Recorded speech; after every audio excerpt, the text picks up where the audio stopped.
All right, guys, in this video, we are going to talk about how to maybe a little bit easier find different asymptotes on a rational function, or the holes, the x-intercepts, the y-intercepts, all this kind of stuff, just finding these different values and just how to analyze one of these graphs in general. So take a moment, maybe pause the video and get these notes copied down. Okay.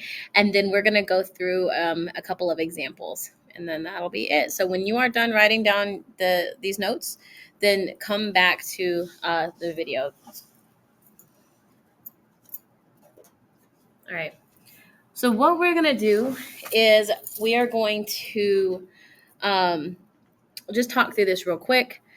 So for your rational function, if it is in this like setup where we have a function divided by a function, in that top one, we're going to kind of look at this degree as being a degree of n. This one be a degree of m. Okay, so the numerator, degree of n, and then for the bottom, it's a degree of m. So if we kind of follow that pattern, right, we're able to tell the different types of end behavior asymptotes based off of those degrees and using that to kind of to help guide me. So if the top one, if the numerator degree is less than the denominator, right, if n is less than m, then your asymptote is automatically a horizontal asymptote of y equals 0. You automatically have that. If they are the same, then you can find what the horizontal asymptote is just by dividing their leading coefficients. That first one divided by that bottom one. If you divide those, that's your horizontal asymptote. And then if your numerator degree is higher than the denominator, you end up getting a slant, or another word we use is oblique asymptote. The way you find that is by finding the quotient. So you would have to do long division to find it. Okay. There would be no horizontal asymptote on that. Now, vertical asymptotes, they're going to be located, you find them a different way. Instead of just looking at the degrees, your vertical asymptotes are looking at the zeros of your denominator.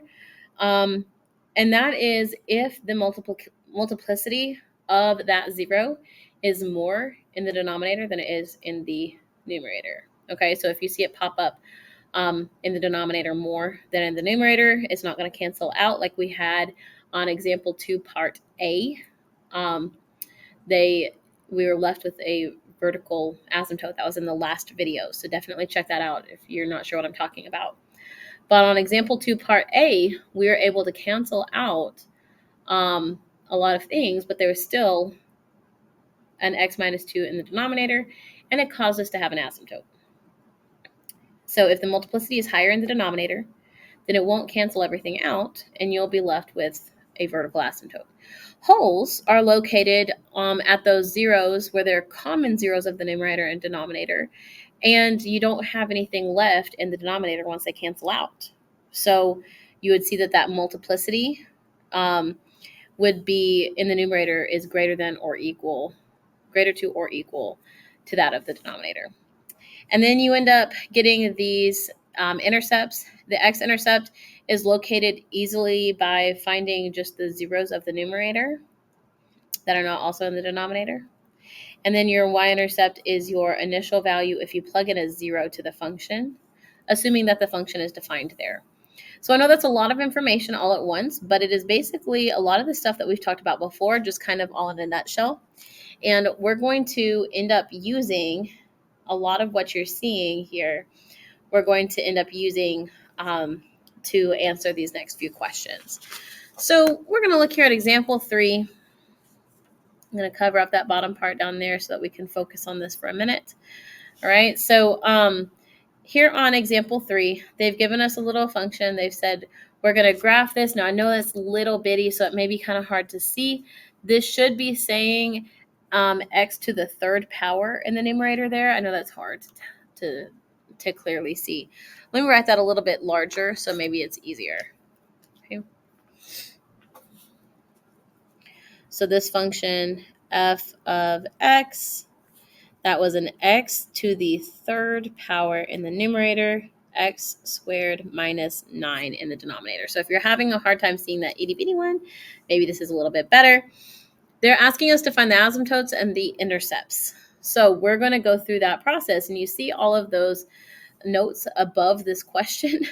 We're going to kind of follow through those to find all of our things, okay? And then they also ask us to graph it, okay? So we'll find all these important pieces, and we'll use that to help us make our graph look decent, right?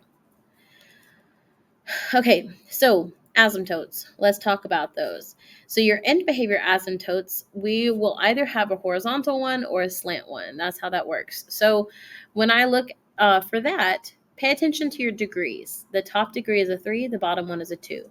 So because of that, that meets the criteria where your n is greater than m, and we get a slant asymptote. And so what we can do to find it is divide the denominator into the numerator. Okay, so for my slant asymptote, this is how we're going to find it. We're going to do x squared minus 9 divided into x cubed. Now, if you're like, I'm not sure how to do that because that top one is only one term, remember that anything that's missing, you could just put a 0x squared plus 0x plus 0. It's not, you can probably get away with not doing it, but you can do that to help you. You ask yourself, x squared times what is x cubed? Well, x squared times x would be x cubed. So we put that on top. Multiply this quotient through your divisor. So x times x squared is x cubed, like we said. X times a negative 9 is a negative 9x. And then we have to subtract this through. X cubed minus x cubed is gone. And then 0x minus a negative 9x gives us a positive 9x. And this is not going to divide any further. So right here, what you're seeing, that is my quotient. That's the Q of x that they're talking about. My slant asymptote is located at this value, okay? So my slant asymptote is located at y equals x, right? I'm going to kind of make like a little running list because we're supposed to find our end behavior asymptote and our vertical asymptote. So this is the end behavior one. Okay, so I'm going to say slant asymptote, I'm just going to abbreviate there, at y equals x. We found that one. We're also going to need to look for a vertical asymptote if there is one. So let's search for it. Now, if you remember up above here, if you look at your notes, it says that the vertical asymptote is located at the zeros of the numerator. Okay, so for me to find that vertical asymptote, vertical asymptote, okay, all I need to do is take the numerator and set it equal to 0. So I'm going to look at x cubed equals 0, and we solve it. That's where your x is 0. So that's my vertical asymptote, okay? My vertical asymptote is where x equals 0. All right, the next thing we're supposed to find are the intercepts. Well, you can find the intercepts pretty easily. The notes up here told you that for your x-intercept, it's located at the zeros of... Oh, I'm losing my mind, guys. Sorry. I just found my x-intercepts here. I got kind of ahead of myself in my process. My x-intercept would have been at 0, and my vertical asymptote, slightly different place. My bad. Go back. I don't want to refilm the video. This is already the second time I'm doing it because I got cut off on the last one. Okay. So we're going to look at the vertical asymptote. I'm sorry. That's my bad. I got ahead of myself thinking of something because I've worked these problems a couple times already. Okay, so the vertical asymptote, we need to go through and find is the zeros of the denominator. Okay, zeros of the denominator. That's what we want. Okay, so that was my x-intercepts. Let's look at the vertical asymptote.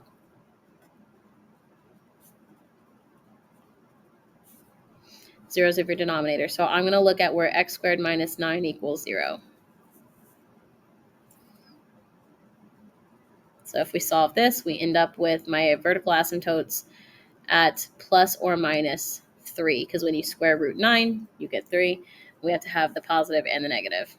All right, so my vertical asymptotes, I'm going to come back up here to the top. We have one at -3, and we also have another one at +3. That's more like what I was thinking we should have. Now, if you notice the x-intercept was at the point 0, 0, if you recognize that that's also your y-intercept, then you can go ahead and just say that that's your y-intercept. If you don't recognize that that's your y-intercept, then what you can do is you can look for your y-intercept by using these tricks, okay? So your initial value, if you just plug in a 0 to the function, you'll end up finding what your y-intercept is, okay? So I'm going to come down here. Well, I'm going to just work it down here. My y-intercept.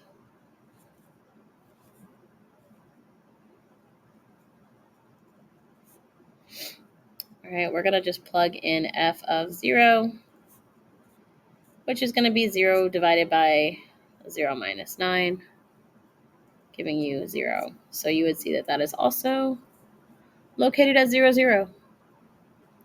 All right, I'm going to take this stuff as well as use my calculator to kind of help give me some guidance. And we're going to talk about graphing this function here, okay? It's going to look a little bit wacky, but I want to talk about what we just found, all these asymptotes and intercepts and all that jazz.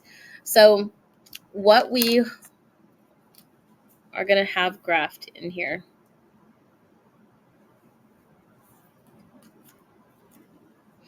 is, let's look at these asymptotes. I'm going to go to where x is -3, and we're going to just put a little dashed vertical line. Okay, it doesn't have to be perfect. 2, 3, at +3 as well. Okay, but that was the vertical asymptotes. There's also a slant asymptote where y equals x, which is a diagonal line. And I know that's crazy, but that is the diagonal line. It kind of goes through kind of like that. Okay, it should be probably a little bit, maybe a tiny bit steeper, but it's fine. It's fine. It'll be okay. All right, so that is the slant asymptote, y equals x. Let's graph. We know that we're going to hit our intercepts. Both x and y intercepts are going to be at 0, 0. You might be saying, but that hits that asymptote in the middle. Just remember that the slant asymptote and any horizontal asymptotes, those are your end behavior asymptotes.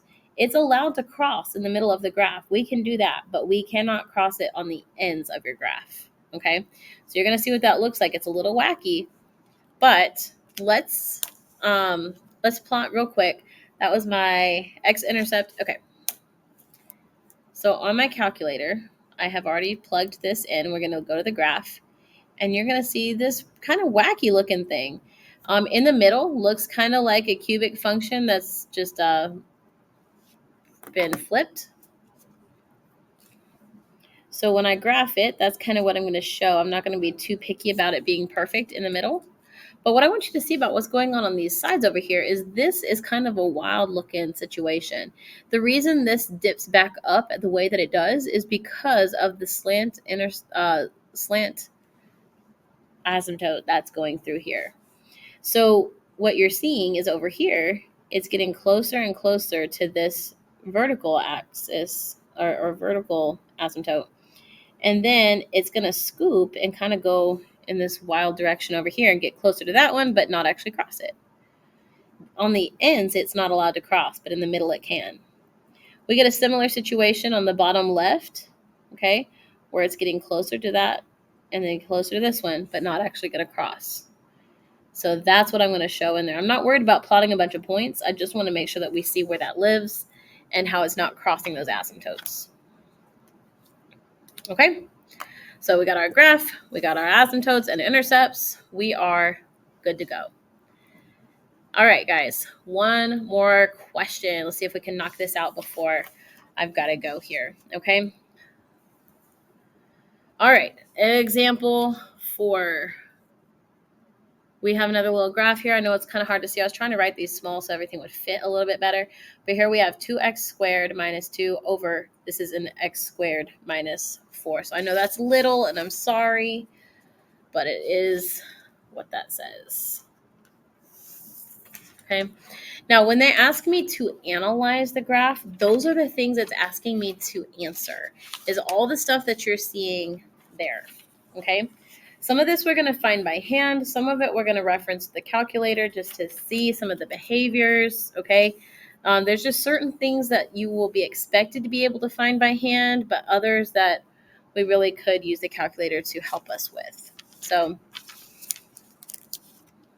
we're going to kind of use a mixture of the two, try to make sure we understand the graph and what's going on. So these are all the things we're going to fill in. Okay.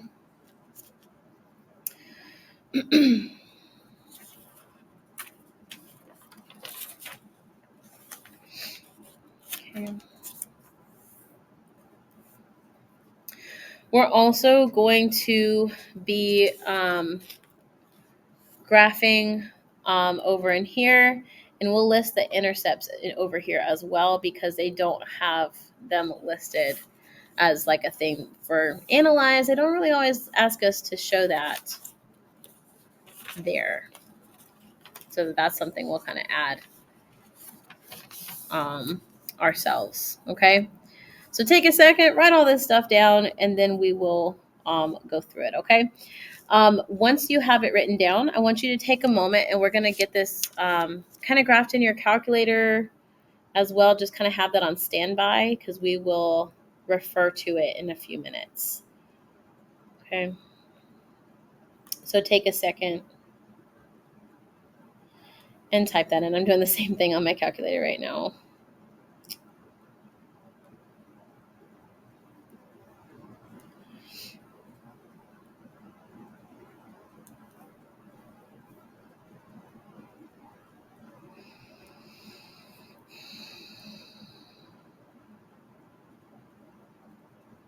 Okay.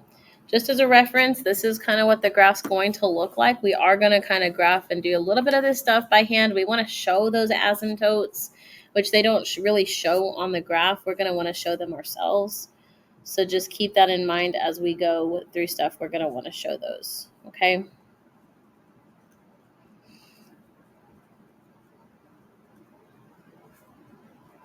If you're not getting something that looks like mine, take a moment and double check. Make sure everything's typed in correctly. And we're about to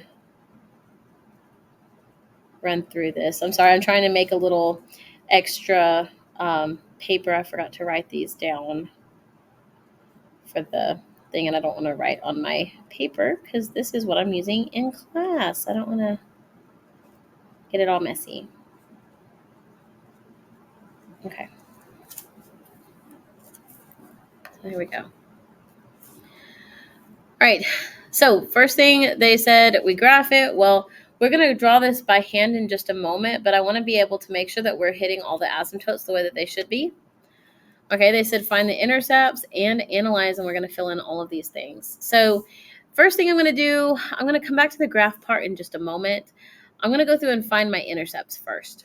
Okay, I know that may feel kind of like it's out of order, but that's what I'm going to do. So my intercepts, remember that x is located at the zeros of your numerator that are not also zeros of your denominator.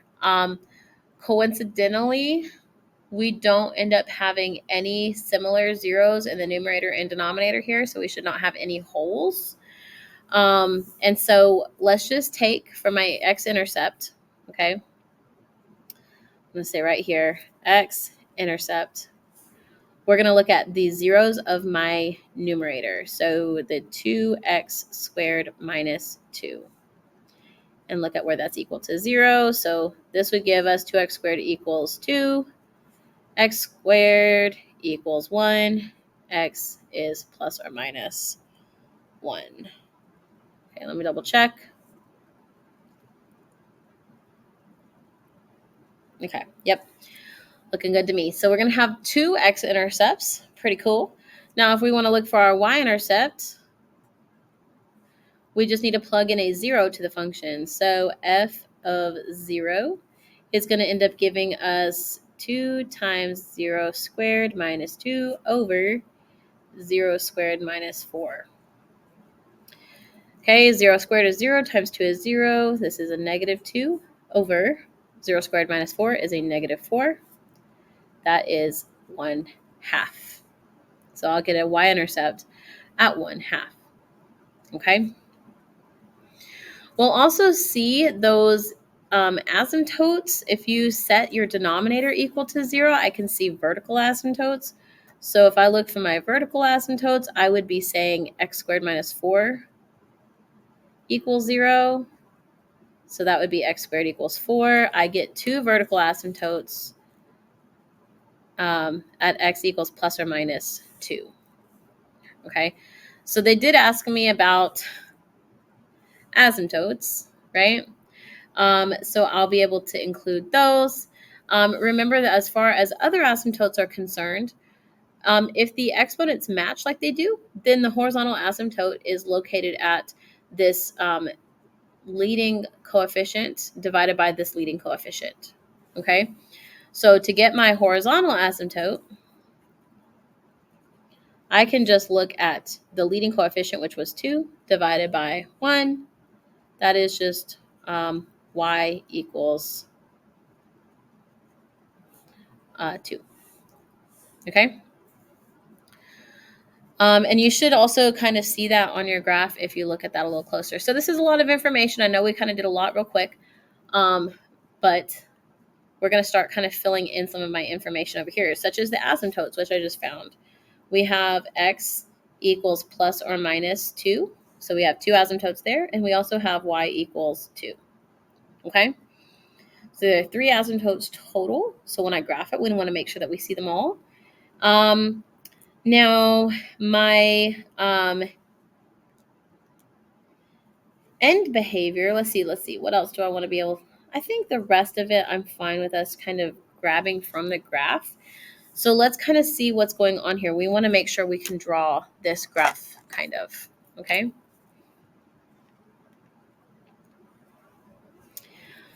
All right, let's see. I'm going to have asymptotes at -2 and +2. I'm going to kind of draw those dashed in here. Doesn't have to be gorgeous.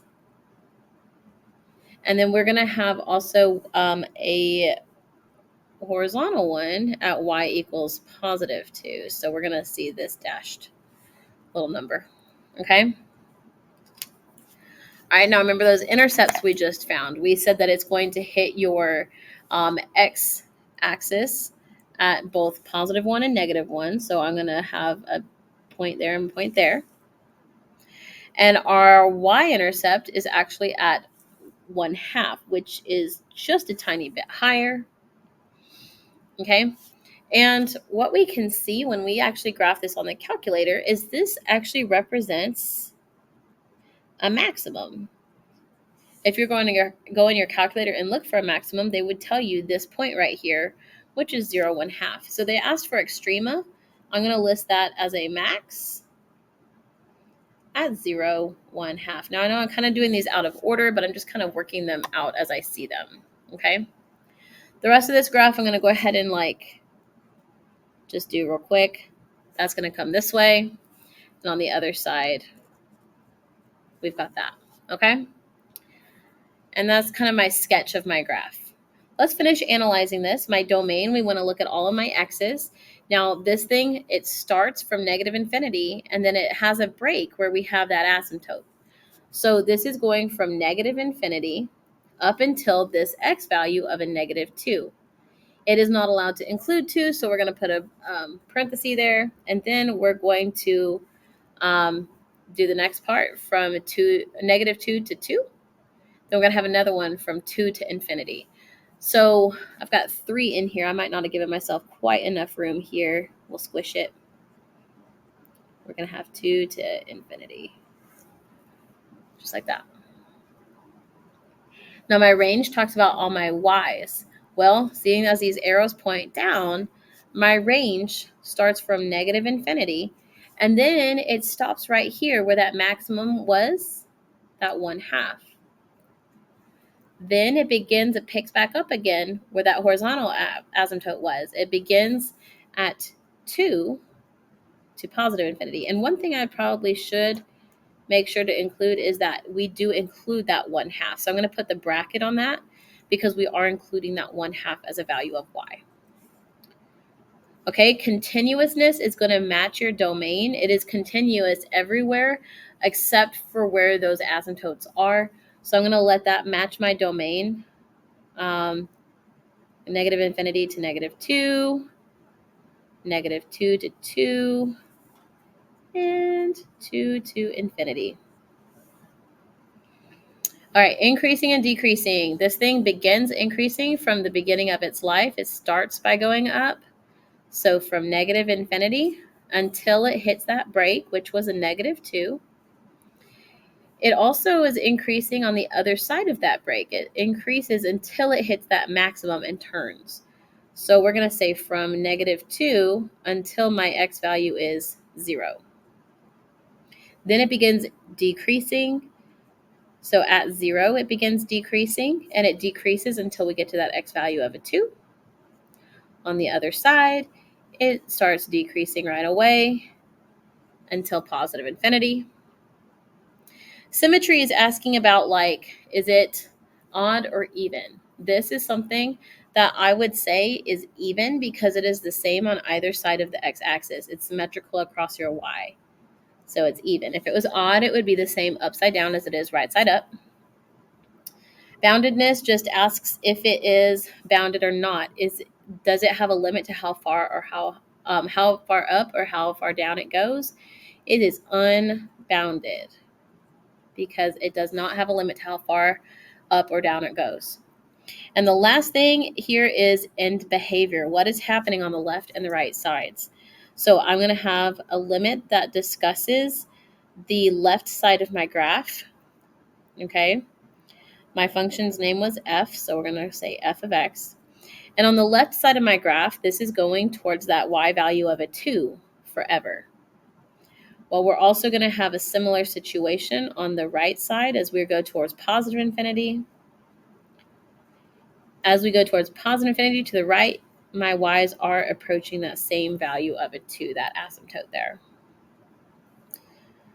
All right, I know that's a lot of information, a lot of stuff to throw at you at one time. This is stuff that we have covered a lot of in Unit 1, and now bringing it together with a lot of stuff that we're doing here in Unit 2. So I know that's just trying to take everything we've done before and put it all together in one place. But that is it for 2.6, and we are now done with that section. So definitely stay tuned for the next one. We got one more section before we're done with this chapter. I'll see y'all in the next video. Bye.